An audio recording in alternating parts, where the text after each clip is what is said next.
Good morning. Happy 4th of July, everyone. Today we're going to continue with the book Us. I'm going to summarize chapters 3 and 4, and as promised, I will devote no more than 5 minutes to each chapter. These chapters are about thinking like a team instead of the individualist. Me versus you. I'm going to go off into my corner, or I'm going to rage at you, is to start thinking as a team. One example he gives in this book is about a couple that is struggling with their sex life.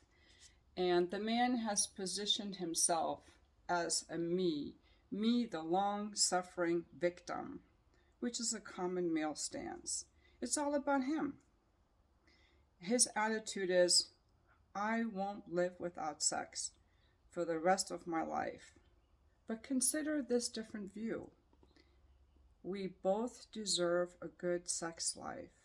I miss you. What do we need to do as a team to set this right?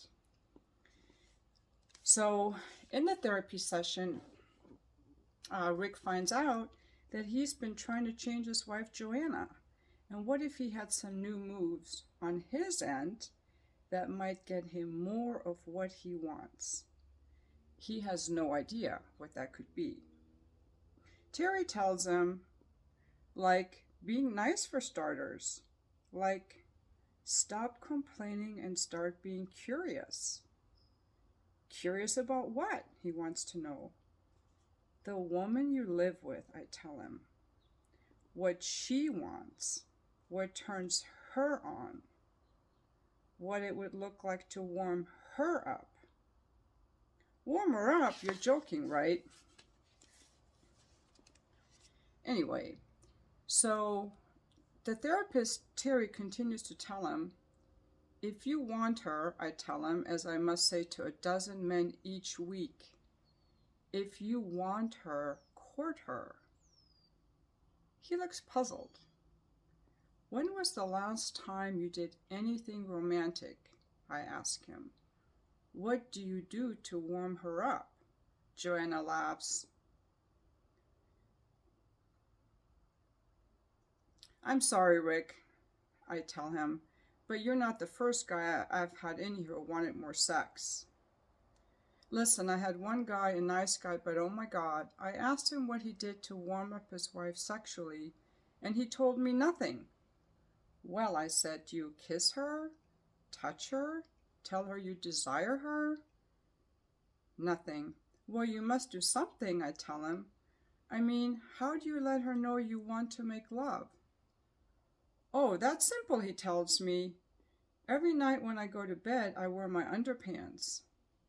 And those nights when I'm horny, I just take them off. Wow, I told him, that must sweep her right off her feet.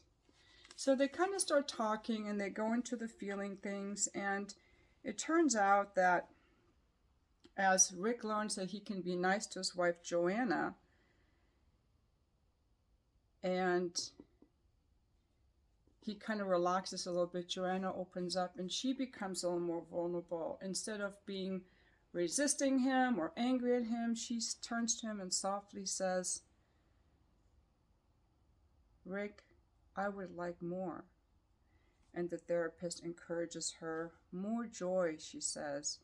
More love, for fuck's sake. More, I don't know, like you care. And she starts crying. And she doesn't know what she's feeling. And then she admits, the therapist's like, what are you feeling? I'm so lonely right now. And then Rick is moved and he takes her hands that are in her lap and holds them.